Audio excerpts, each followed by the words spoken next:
Alright, hello everyone, and today we're going to be going through the patch notes for the weapon changes and warlock changes that were just released, I believe today, if not yesterday. I'll be just going through them, kind of skimming a little bit, telling you my thoughts, and yeah, so let's get right into it because I don't want this video to be too long, because I know the last stream highlight video was pretty long. Kicking it off with auto rifles. The high rate of fire bullet hoses have been leading the pack in terms of competitive viability. That's an understatement. Doctrine of Passing is the bane of my existence. And low rate of fire auto rifles are not competing.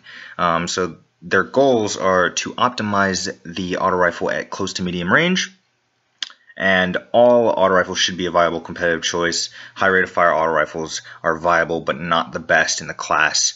And the lower rate of fire will cater to more accurate players. So the actual changes are low rate of fire auto rifles such as Suros Regime and Anguish of Dristan, which is the raid auto rifle, will get a 2.3% increase in base damage, and the high rate of fire bullet hoses will get a 2.5 reduction in base damage, as well as a auto rifle completely across the board improvement to hip fire final accuracy. So better hip fire spread for auto rifles, but I'm most interested in these damage buffs. I think this is a perfect move. I would have preferred a little bit more, I think, of a nerf to bullet hoses, but I think this is a step in the right direction, and I definitely, from the gameplay that I saw on the stream, the Suros Regime was melting people, as was the new Queen's auto rifle with focus fire on it. So that's another low rate of fire auto rifle that was just absolutely melting people. So I could definitely see auto rifles coming back into the fold. I'm really excited for that because I used to love Suros so much. I would just, I was so good with that gun. So I'm pretty excited for auto rifles to come back. Pulse rifles. Goals are the pulse rifle's optimal at medium range, but could still effectively engage enemies at close or medium-long range.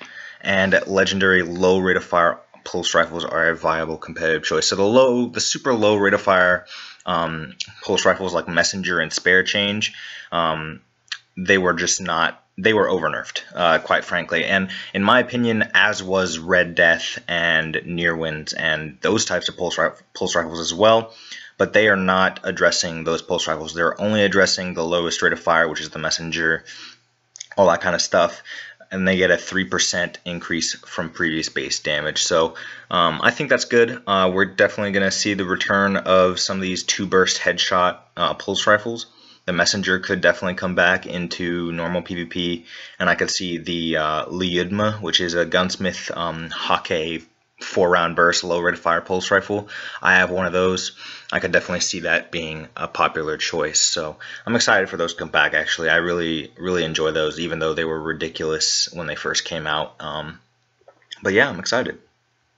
Hand cannons have not been touched in terms of actual gun play balance. What they have done is they have increased ammo inventory for all hand cannons because people were just running out of ammunition in PvE and PvP, and I could definitely see this. I could definitely attest to that. I've run out of ammo with my hand cannon in both activities.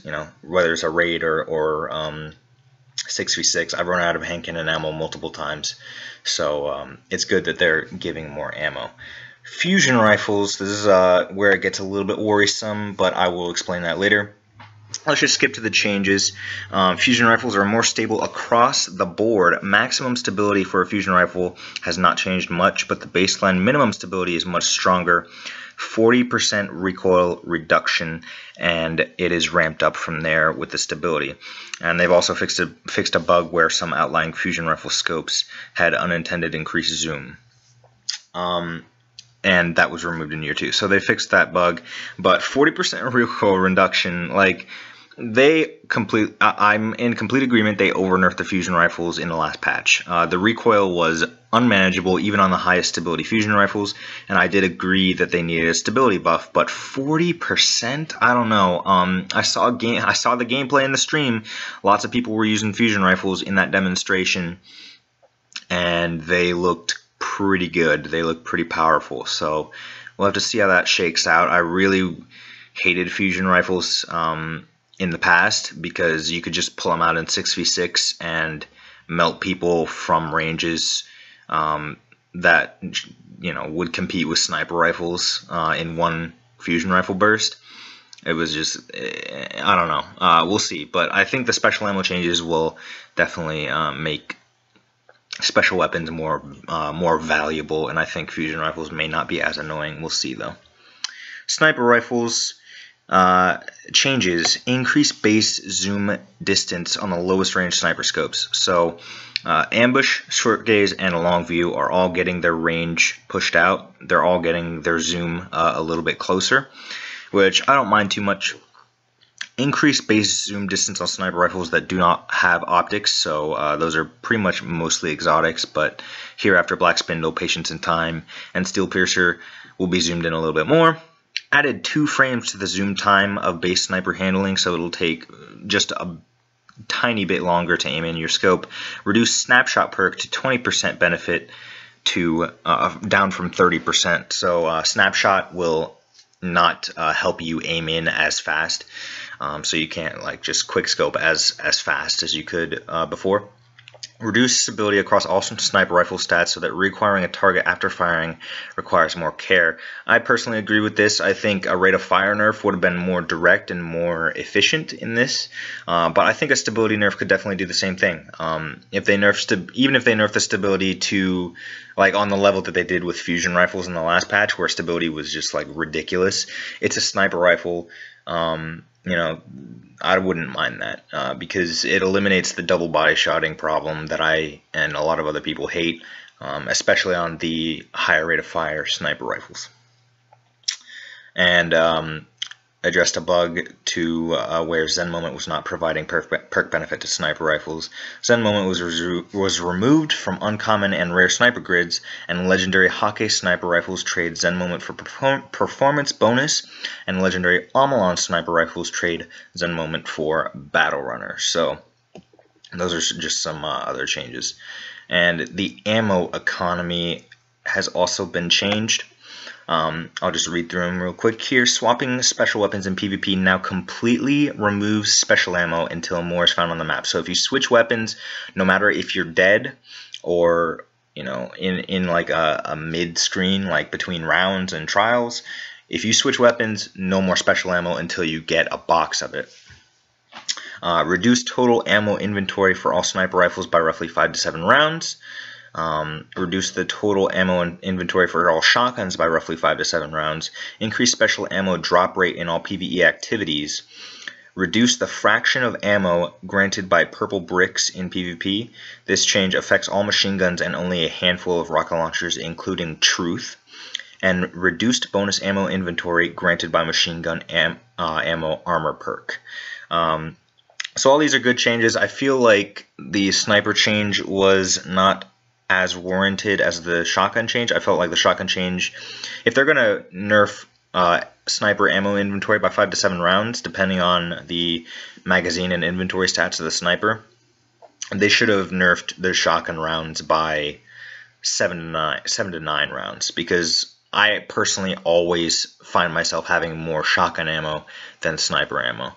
That's just my opinion though, so I don't know how that's going to work, but basically just less ammo for sniper rifles. I don't mind that too much. I don't mind.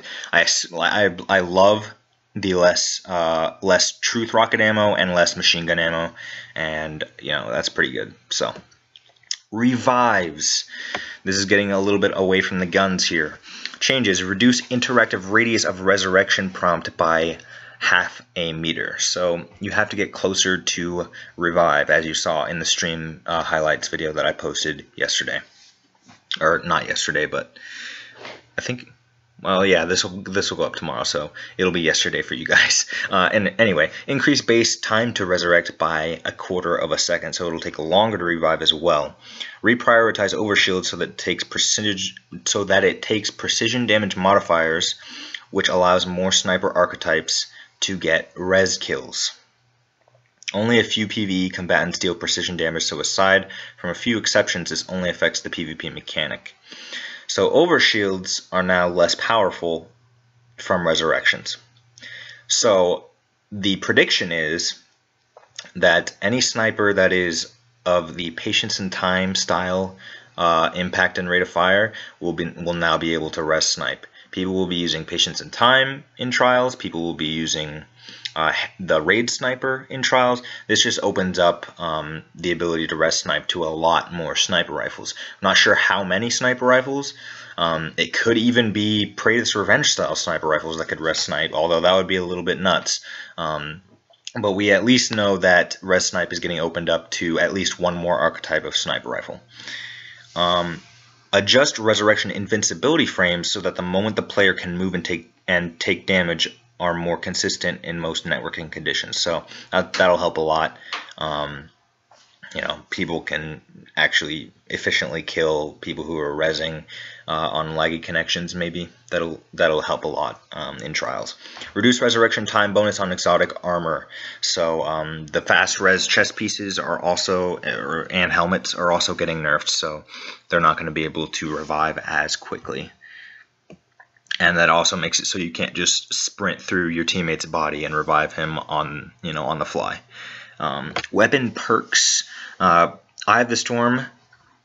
Perk now improves error angle in addition to projectile accuracy, so players can see the hip reticle contract as the perk activates. So that's good. We didn't really think Eye of the Storm did anything until now, so now we know it does do something. It does help your hip fire accuracy. It does help your accuracy in general. Icarus, airborne inaccuracy reduced by an additional 9%. Now it's a 75% reduction, so this will definitely help. This will make Icarus a more viable perk on a lot of weapons, because it's really useful to be able to shoot people in midair, especially for people that have mastered jumping around and shooting at the same time, aiming and shooting and jumping. So this will make it a really good perk on auto rifles, pulse rifles, and scout rifles, hopefully. We can skip aggressive ballistics, I think, but here we go with the exotics. They show a graph here where Mida Multitool shot up. It literally became the most equipped weapon in a matter of 3 days, and it stayed there for a very long time. So I will try to show these graphs in the middle of the video as well. But, you know, if I can't, then I can't. Changes to the Mida Multitool remove high caliber rounds from the intrinsic behavior. So if you guys didn't know, Mida Multitool had built-in high caliber rounds. It was a widely accepted fact. People knew this. Basically, what high caliber rounds do is if you hit something and if you hit someone, it makes them flinch more and easier. So in PvP, it makes your screen really red. It makes your reticle go all over the place. It's really difficult to shoot back, especially as a sniper. So Mida became pretty much the best anti-sniper weapon in the game. Like, it was almost impossible to snipe against unless you were extremely lucky. So now that's gone. Hopefully that is enough. I feel like Mida's time to kill should have been brought down as well. But we'll see. We'll see what happens. Soros regime changes. Selecting focus fire now grants plus 45 to the range stat, and spinning up now activates 4 shots later in the magazine. So they've made spinning up a less powerful option, and they've made focus fire a more powerful option. So along with the damage increase, that's going to make both options viable, and it's going to make people choose. I personally can't wait to try out the old-fashioned focus fire Soros again. Hawk Moon increase base range stat by 10, so it's coming back a little bit more into its mini sniper rifle hand cannon role. I think Hawk Moon might be my favorite weapon in the game at the moment, so I'm really excited for this. Last word. Damage. It says no damage bonus is applied from the last word perk. So hip firing only gets you bonus aim assist and accuracy. That's very interesting to me. It makes last word not a hip fire weapon, which I disagree with. I don't know why they would do that, but yeah, that's interesting. I don't want to talk about that too much. I think last word will still be fine, probably, but I don't know. I feel like it'll be way, way, way less viable. I don't know. Just from the sound of that, why would you use Last Word over a bullet hose auto rifle or any other auto rifle at the moment? I don't know. I don't like how that sounds particularly. Maybe I'm just overreacting, but that's just my opinion. There's no point in hip firing, so I don't know. I don't know how I like that. Thorn, everyone's favorite weapon. Reduce damage over time, which is the tick burn damage, to the absolute minimum in PvP. So it's 1 damage now. The ticks are 1 damage each. And also they've reduced the duration from 6 poison ticks down to 4 ticks. So it'll only do a total of 4 damage over time. And they've also reduced the intensity of the poison effects on your screen. So it's a little bit less green, a little bit less flinchy, a little bit less blinding. That's good. I think that's really, really solid. And I think that moves Thorn into the 2 body shot, 1 headshot range, which is what I was asking for. If I'm incorrect, then please let me know. But if that is the case, then I'm very, very pleased with that. And I think Thorn will be fairly balanced. It still remains a year 1 weapon, though, as does Icebreaker. Icebreaker still remaining a year 1 weapon. Changes: increased scope zoom by 6 times, 6 times zoom. So that's an increase in zoom. Reduce base handling stat to the lowest value for sniper rifles, so it doesn't handle very well. Reduce base target acquisition, which is aim assist, by 25%, so not as much aim assist. And death swapping in PvP no longer allows ammo to persist between swapped weapons. So you can't go in, use Icebreaker, charge up your special ammo, die, and then switch to a weapon you prefer. Dreg's Promise, everyone's least favorite weapon. The projectiles now track aggressively. On fire, targeting locks to the enemy in your reticle, damage reduced by 40%, and a rate of fire reduced to compensate. Damage fall off reduced to match sidearm archetype range. So they've essentially turned the Dreg's Promise into the Needler from Halo, and I'm excited to see how it plays. It looked really, really good in the stream, in the live stream test. So I'm definitely going to try it out and see what happens. Lord of Wolves, change ammo inventory to reflect base shotgun inventory reduction, and Queenbreaker's Bow, they did the same thing.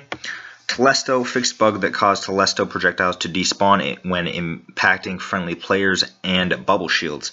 So Telesto rounds can now attach and detonate on friendly targets but do not cause damage to friendly targets. So you can literally stick your teammates, have them run in and kill people. I think that'll be awesome. I can't wait to see videos of people doing that. I think that'll be really funny. The Chaperone fixed a bug that was clamping precision damage on shotguns. So that's good. The 1,000 yard stare. The most equipped special weapon in PvP or in Destiny history, period. I was interested to see that. I thought the Conspiracy Theory D would be up there as well. But apparently the 1,000 yard stare it's very far up. It's just the same. Like the graph looks almost the same as the Mida multi-tool graph. It's just being reduced way more, and they've specifically targeted the 1,000 yard stare by reducing the base ammo inventory stat. Quillam's Terminus, the raid machine gun, also another graph. It looks the same as the Mida and the 1,000 yard stare. Ridiculously over-equipped machine gun, and they have reduced the stability by 9 and reduced base inventory by 15. So less ammo, less stability on the raid machine gun. And as for the rest of the raid weapons, they've increased reload speed across the board for raid primaries, and the raid auto rifle has been increased stability by 12%. So that's really good. And I remember Anguish of Dristan, the raid auto rifle. I actually enjoyed it, but it was just so hard to control with the stability. So that's really nice. It'll make it a viable option, and a little bit more reload speed is always nice. So that's going to be the weapon changes, guys. I kind of went through my thoughts a little bit on them. This is turning into a 20-minute video. I don't want it to turn into longer, so I hope you guys enjoyed. Please let me know what you guys think about the weapon changes in the comment section below.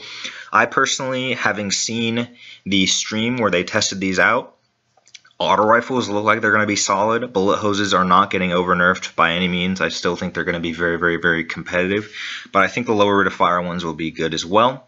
I'm looking forward to the low rate of fire pulse rifles too. I saw one of those get tested out in the stream as well, and it looked like it shredded if you hit all your headshots. So I'm excited to try out maybe the Messenger again. A little bit disappointed that Near Winds and Red Death weren't buffed particularly, but you know, maybe that'll come later. And you know, hand cannons, I can see why they didn't touch them. I feel like maybe they could use a small range buff across the board, but that's just me. I'm not a game developer, so we'll see how they function with just an ammo buff. And then scout rifles were not really touched at all. They weren't touched at all, which in my opinion is a mistake. I think scout rifles are the best archetype, or the best type of weapon in the game right now, at least most consistent. If not fastest killing, especially Mida Multitool. Obviously, they took high caliber rounds off of Mida Multitool, which is fantastic, but I still feel like the kill time is a little bit too fast. So overall, guys, I think these are really, really solid changes. They're definitely 100% a step in the right direction. A few of the numbers, like the bullet hose nerf, seemed too small to me. I feel like it could have gone down a little bit more in damage. And I feel like Mida should have had a damage nerf or something as well. But once again, those are just my opinions. Let me know what you guys think in the comment section below. Do your own analysis.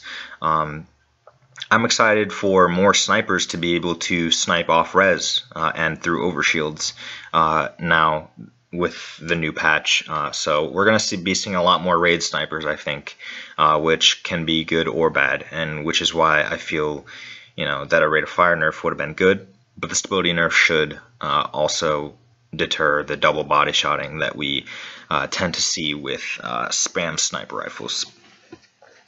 No shotgun nerfs either. A little slightly disappointed in that, honestly.